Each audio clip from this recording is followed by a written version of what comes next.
So there's nothing more American than apple pie, right? Yeah, I know, we get it, but there's also nothing more Southern than eating some good old-fashioned chicken.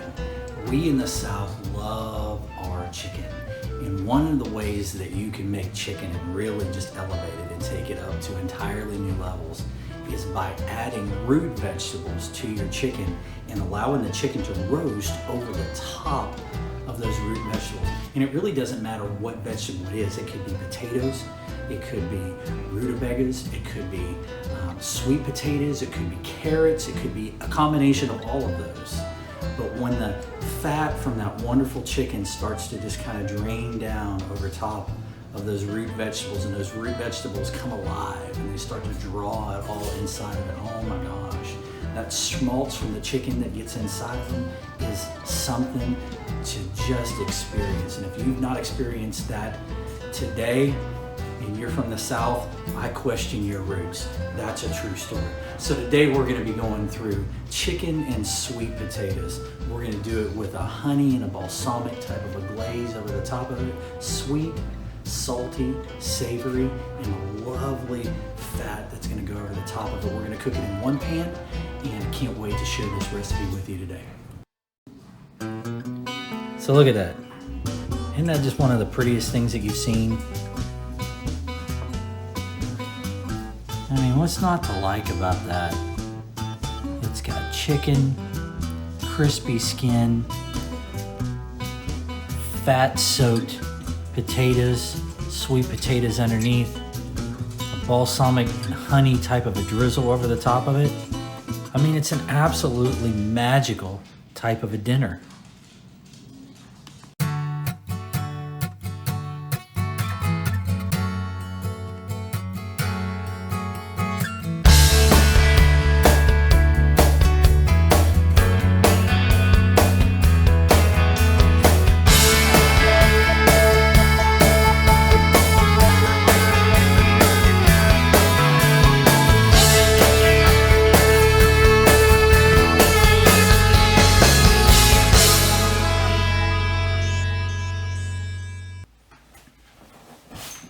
All right, so let's talk chicken for a second. If we're gonna do chicken and sweet potatoes, first thing we've gotta do is we've gotta make sure that we've got good quality chicken.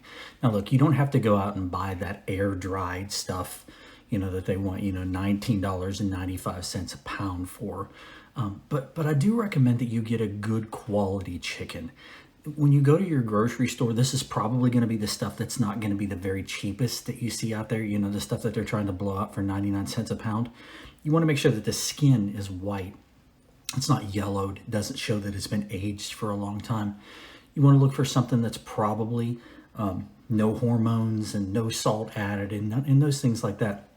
I personally prefer the meats from our local here in Texas. We have HEB. In the Southeast, we have Publix. There's places all over the nation that you can get really, really good quality meat. Just talk to your butcher at your counter and just find out what the best, freshest type of meat that there is available and buy that. Buy the best meat that you can buy. As a matter of fact, in every ingredient, you want to buy the best ingredients that you can buy. If you want your food to be great, you have to start with great ingredients. And that's how you finish these things out. So get the best meat that you can get, whether it's bone-in or boneless. It really doesn't matter. The bone-in takes a few minutes longer to cook than the boneless, but that's okay. Don't let that run you off either way. Use what you have. I do recommend that you use thigh meat here because it's got a higher fat content and therefore a little more flavor. You can use breast meat if you want to. Just watch the temperatures when you're doing that and make sure that you're doing. Second thing, you want a couple pounds of sweet potatoes. Get good sized sweet potatoes, something that's got some meat to it. The small ones are going to cook a little faster, so you really want to be able to cut good size, even cubes out of these things. In mine, I used about 4 large sweet potatoes for my recipe. My chicken portions were 6 portions of chicken thighs, 2 pounds of sweet potatoes, and then we used Italian seasoning. For our Italian seasoning, I recommend that you make your own.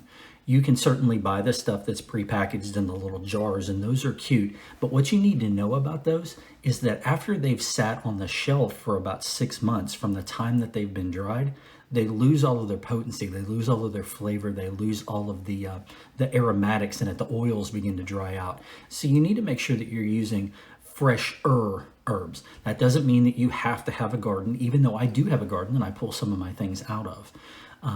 You can buy fresh herbs from your counter. And as a matter of fact, I recommend that you find that place in the grocery store that you've never been called the bulk items, because you can go into the bulk area and you can buy herbs and seasonings for a tenth of what it costs you to buy it inside of the jar already. Go take a look and check that out.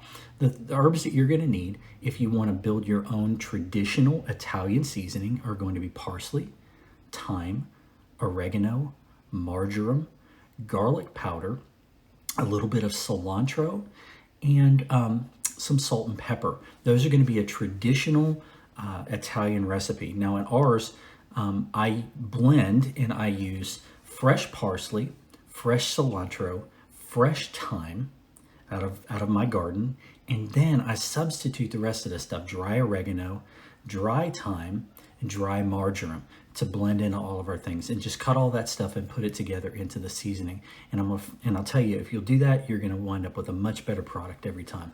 In my refrigerator, I've got some chicken that's already been in here that I've put on a sheet tray.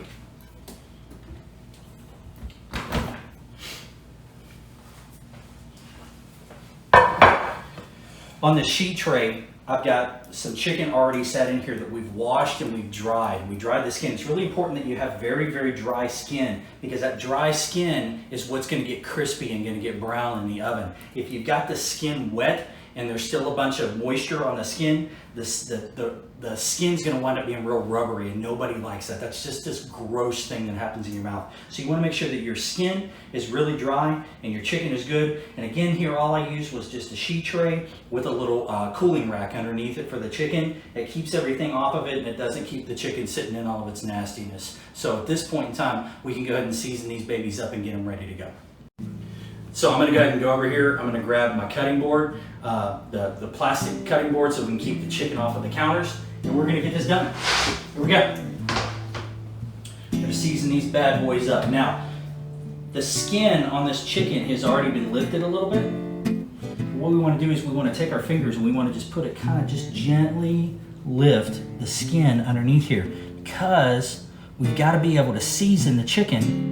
And we've got to be able to do it in a way that where we get to season it, we can get the chicken seasoning against the actual chicken meat, and then keep this outside nice and dry and crispy, so that we can get that beautiful crispy skin that we're doing. So here we go.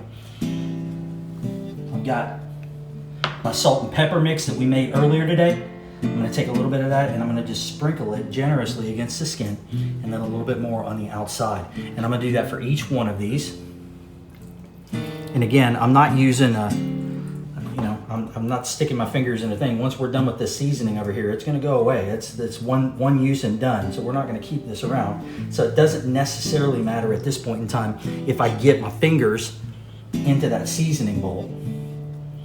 You know, the salmonella police are probably going to come after me, but don't worry, don't tell anybody. We're not going to keep it. We'll throw it out after this. Okay, a little bit on top of each one.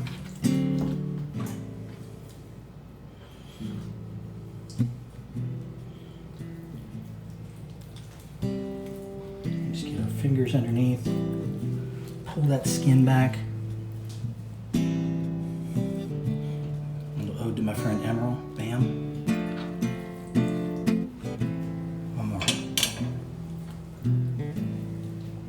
This one's good.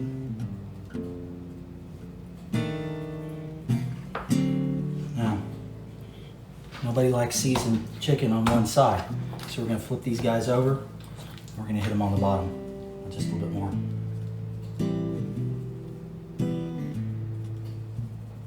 Nobody wants one-sided seasoned chicken. All right, so remember we had those herbs that we made earlier today too, so I'm going to take a little bit of these little dry herbs and the fresh herbs that we made, and again, this is just to give them just a little aromatic on the outside. So you don't need a whole lot, but a little bit really goes a long way on making a really tasty chicken. Again, notice we're keeping everything really dry. We don't have any wet ingredients. We don't have anything else that we're putting on here. So all we're doing is just hitting these with some aromatics, that Italian seasoning, oregano, thyme, parsley, marjoram, a little bit of basil, a little bit of rosemary, a little bit of cilantro, classic Italian flavors. I'm gonna go over and wash my hands real quick since I've been touching this nasty chicken, and then we're gonna get the stuff in the stove. All right, so I've got a couple of these potatoes, the sweet potatoes that are already peeled and are ready to go. I got one more that we need to do. So we can, we've already washed this thing up, so now we're just gonna get after it. Ready? Sometimes you just gotta peel the potato.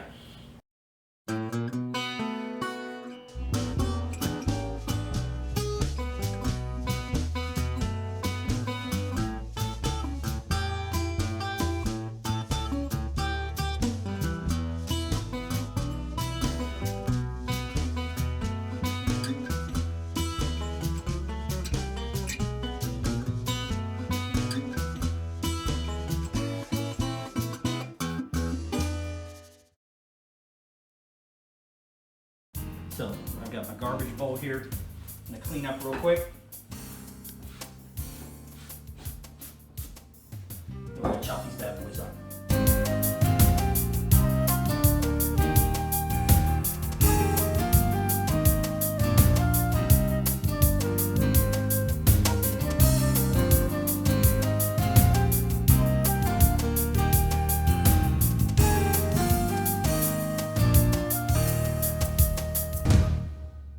All right, so we've got all of our vegetables and we've got everything ready to go. Our chicken has been seasoned. We've got our sweet potatoes cut up. We've got all that stuff ready to go. The only thing that's left to do right now is get the stove going and start talking about how we're going to assemble this thing. Here's where the fun begins. So I'm going to go to the stove right over here. Got this beautiful enameled cast iron pan here. And this cast iron pan allows it to be able to maintain really, really even heat. But the season and the coating inside of here allow the stuff not to stick to it terribly so that we can be able to do it. So, hey, look, I cook with real stuff around here. We don't even have gas in this house. So I'm gonna turn this pan on and I'm gonna allow it to start to get warm, because if you take the chicken and you put it into a cold skillet, it's not gonna sear immediately when we put it in. So I wanna make sure that we've got a good hot skillet, and I've already started and preheated my oven to 375. Don't pay attention to this, it's convection and it automatically takes a little bit off for you. So this is preheated, the oven's ripping and ready to go for us to be able to go inside here in just a couple minutes. So now we're just ready to assemble. But before we can assemble, I gotta talk about a couple of other things. So first of all, here's what I need you to understand. I need you to understand that, you know, we've talked about this, or we'll talk about this in some other shows. There's a couple of different types of olive oil. There is, you know, extra virgin olive oil that's a first cold press type of an olive oil situation. That's a premium quality, but it's a single source, and it's perfect for just kind of everyday cooking type of a use. So this is the kind of olive oil that you want to use when you are doing things, cooking in an oven, when you're going to be searing, when you're doing stuff, when you want the flavor of the olive oil, but you don't necessarily want to finish. My God, don't go for your $25 bottle of olive oil when you're going to do this. No, save this stuff for your salad. Save this stuff for finishing. Save this stuff for the good things. Don't use this one today, but make sure you use this one at some point in time. So today we're going to use regular, good old-fashioned, good quality. You want it to taste good. And again, we'll talk about this in another episode later on, but olive oil and wine are both fruits, and they're both presses from a fruit. And just like not every wine goes with everything, not every olive oil does either. So you want an olive oil that tastes good. If you put it in your mouth and suck it in and aerate it a little bit and it tastes like, yes, don't do that. Don't get that olive oil. Just like bad wine, you don't want to cook with bad wine. You don't want to cook with bad olive oil either. So make sure that you've got a good quality olive oil and make sure that you're ready to go. Now, the other part of this ingredient that we've got honey. How many of you have ever gotten a jar of honey and it looks like this?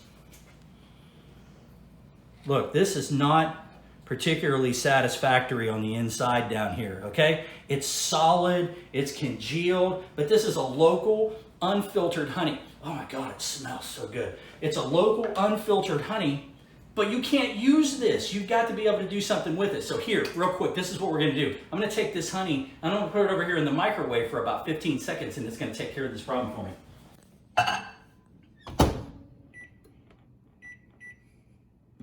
All right, so while that's doing, I'm gonna feel my fire over here. I've got a good, nice heat on this thing. I'm gonna give it just a little bit more and get that ready to go. I'm gonna grab now my olive oil that I've started with, and I'm gonna put just a couple of tablespoons in the pan. Okay, I want that in there. We wanna let that warm up. We wanna let that stuff start to get ready to go. Olive oil is gonna bring flavor to our pan. You notice it starts to move really quickly. That means that olive oil is there. I don't want to take this to the smoke point necessarily.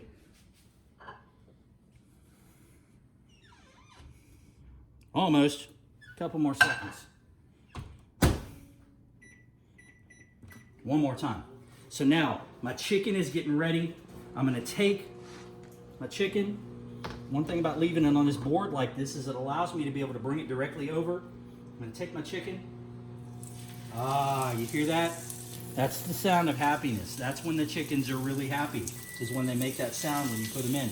We're gonna put them in skin side down.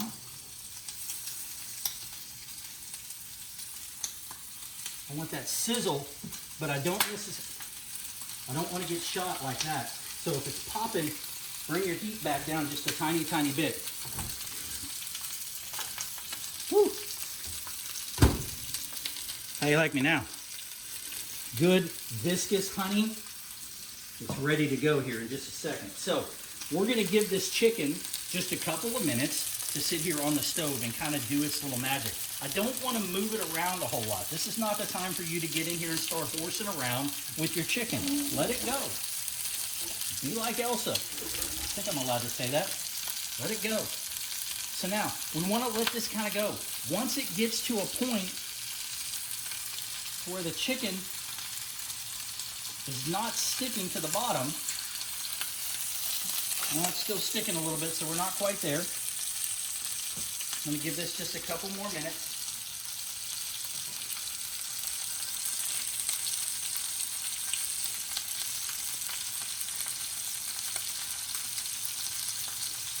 By the way, when the stuff splatters up and starts hitting you, it does hurt.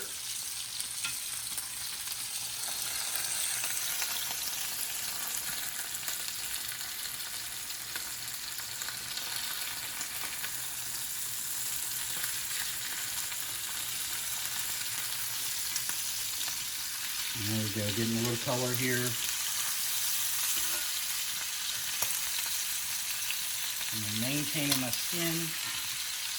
I'm going to turn these guys over. I'm not trying to get it completely brown. It's going to brown when it gets in the oven. So here, this is where the fun comes in.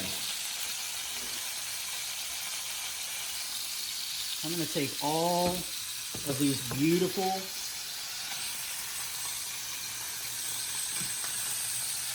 sometimes you got to cheat a little bit.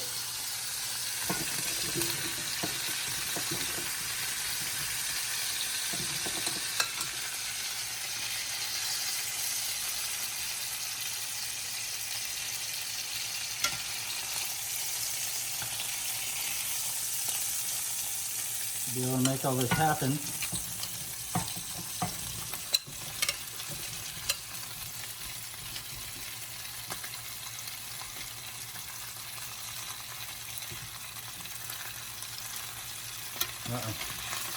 There's one hiding.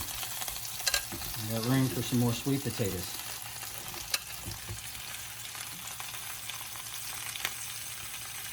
There, now that's what I'm talking about. So now,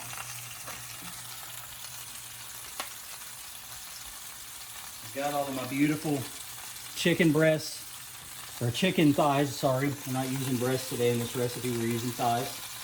Sitting on top of these wonderful sweet potatoes that are here. So now what I'm going to do is I'm going to take some of this honey. I'm going to use about 4 tablespoons of the honey, and I'm just going to make sure that we drizzle it over everybody.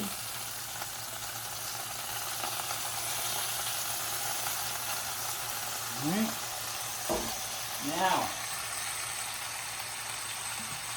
I'm going to take some balsamic. This is kind of the mid-grade balsamic. It's a silver grade balsamic.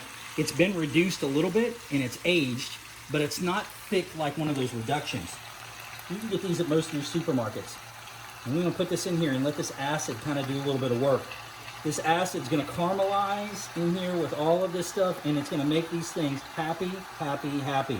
Now, last thing that we need to do before we finish with the chicken is we need to hit everything with a little more salt and pepper. Just house salt and pepper seasoning. You can have a house seasoning that's got a little bit of garlic in it, or onion powder if you want.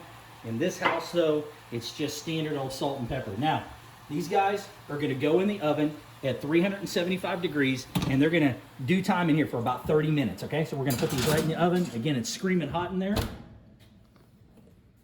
Shut these guys off, and we're ready to go. So the chicken has been in the oven now for about 40 minutes. And in the process, while we were waiting, I went and I got my handy dandy fancy grill thermometer here. Like, you can pick these things up at any hardware store. This one has been trusty for me for a long time. I use it outdoors, which you'll see some of those in some future shows. I use it indoors. It's got multiple probes. It's got all kinds of things that I can do to keep up with it. But the thing that really matters more than anything is the number on top. The magic number for chicken is 185 degrees. And so basically, we're there. Now, I know you say, but Greg, it's only at 181 degrees. It's not going to matter because there's carryover cooking. When we pull this chicken out of the oven, any meat that you cook at all, one of the things that you need to do is you need to pull it out and you need to let the meat rest, and to allow the heat that's been kind of squeezing on it to kind of relax so that the juices will kind of absorb back in and get everything to go. So at 182 degrees here, we know that generally with most cooking, you're going to be able to get 5 to 7 degrees out of the carryover cooking when we're done. So we're going to go ahead and pull this stuff out now and take a look at what we've got. Make sure that I grab something significant to be able to grab, because remember, this is cast iron. Oh my God, look at that. Get this out of the way and close it back in there. So you see, like we said, the browning of the chicken was going to continue to brown in the oven. That's why it didn't matter really a whole lot when we were talking about browning them over there, because I knew we were going to get a nice brown golden crust on the top of it. And you know what? It's crispy. You can feel it. It's there. It's also hot. And it tastes good too, but you didn't see any of that. So one of the things that we want to make sure is we want to make sure that the vegetables, that those root vegetables underneath are done. And I should be able to take this and put it right in, and look at that. It just goes right in and slides right out. That's beautiful. Those things are done. So we're going to let these guys sit here for just a few minutes and do the carryover cooking. I'm going to go ahead and pull that out. And you see, if you look right there, you see those juices are running very, very clear when they come out of there. That tells you that the chicken is done. With the chicken thigh, you want to make sure that you go to 180 to 185 degrees when you pull it out. So we're going to let this rest for just a couple minutes, and we'll come back and plate it right out. All right, so we've rested now for 10 minutes. The temperature of the stuff is up. I'm going to keep this towel right over here because I don't want my ADD to kick in and me forget that this is a hot pan. So I always put a towel over the pan. That way, if the kids or somebody else walks in, that they see it, they know that that's a towel that's there. So what I want to do is I want to take this chicken again. I don't want to mess that skin up that we worked so hard to get. So I'm going to just take the chicken. I'm going to offset that to the plate, to a serving platter. Oh my God, the smell is just, oh, it's fantastic. I can't wait to dig into this.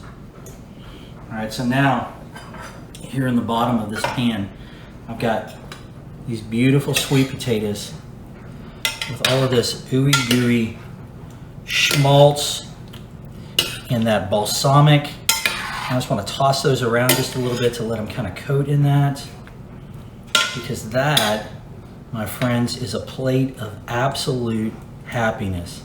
So I'm gonna go ahead and just kind of scoop these out, because while I want some of this liquid to be here on the potatoes, I also have some other ideas that I'm going to do with all of this, because I also want to put some type of a green vegetable with this, because, you know, I like to try to do something that's a little bit healthy. And I don't know about you, but I have daughters, and they don't always like to eat things that are good for them. Particularly one of the ones that's standing over on the other side of the room looking at me right now, that's part of my production team. So I can trick her. I can take all of this fancy sauce down here in the bottom. Oh my God. Give me a minute. That is so good. And I'm gonna come back over here with all of this lovely goodness. And I'm gonna warm this back up just a little bit. Now remember, I mean, this thing is still hot. It's got plenty of heat in it from when, it's got plenty of heat in it from being in a 375 degree oven. So we're not having to worry about that. But look, spinach. I'm gonna grab a little bit of butter here out of the fridge. Look, y'all don't hate me, but I got a little bit of garlic here. So I'm gonna take a little bit of butter, and I'm gonna take a little bit of this minced garlic. I know you say, oh my gosh, Greg, a foodie, you're using minced garlic, you're not chopping your own. Heck no, I don't wanna chop my own. I can, but why? Somebody else already did it for me, man. Don't get so persnickety and obnoxious about your cooking all the time. You just want stuff to taste good. You wanna do all that, open a restaurant. So I'm going to take a little bit of butter and I'm going to put it in here, and you can see it's still plenty warm, so this butter is going to immediately start to work through the pan. And it's going to add a richness to the sauce that's already here at the bottom of the pan. And that sauce is made up of that balsamic, so you've got vinegar in there, you've got oil, you've got fat. Now I'm adding just a little butter, really for some flavor. I'm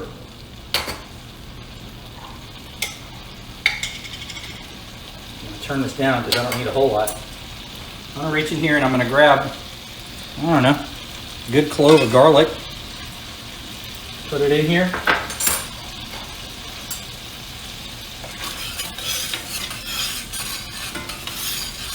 In this pan sauce, and real quick, I'm gonna take a couple of handfuls of spinach and literally 30 seconds in this pan. We could take it off. I gotta remember that it's hot.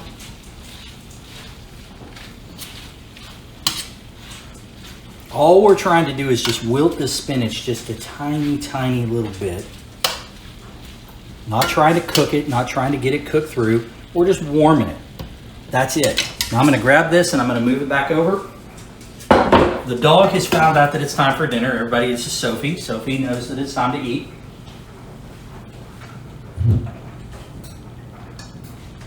I'm gonna go into my pantry and I'm gonna grab my favorite friend. This is Fleur de Sel.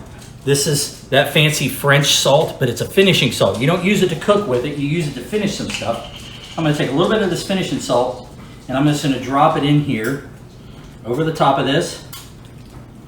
Then, remember earlier we were talking about the different types of balsamic vinegars, and we were talking about the silver grade versus the good reduced grade.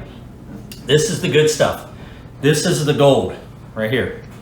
This is the balsamic gold. This stuff, it ain't cheap. They like it. This stuff will get you for about $25, $30 for a bottle of this stuff, but you don't need a whole lot of it. So what we're gonna take, remember we get that balsamic in the bottom. Now I'm just gonna come in with just a tiny bit of this reduction over the top. Oh my God, look at that.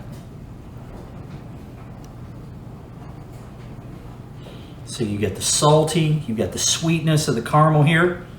And then to finish this off, I'm gonna go back for that $25 bottle of the olive oil that we were talking about. Again, the good stuff. This is where you wanna finish with this.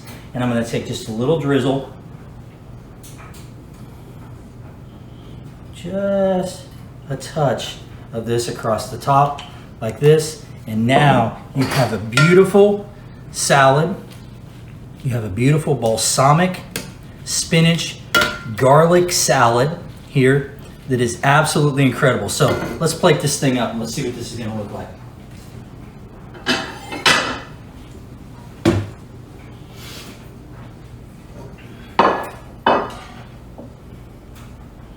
take some of my wonderful spinach. I'm going to lay that on the bottom. I'm going to go in for some of these glorious sweet potatoes. Sweet, salty, happiness. One escaped.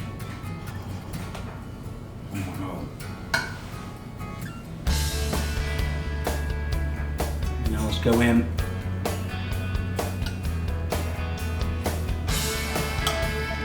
A couple pieces of chicken.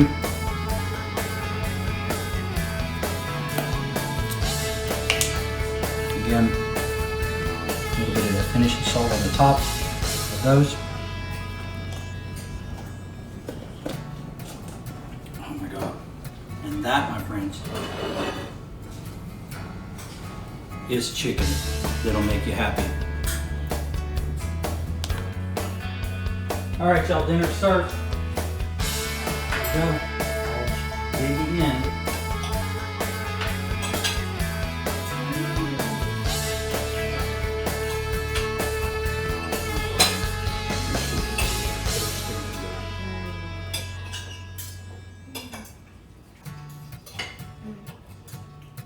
Excellent.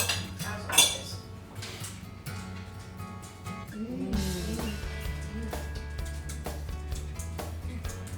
Dang it, every once in a while I think I can cook. Yep, definitely everyone. Every day. I've got a daughter available for sale for anybody that's interested. The snarky one over here.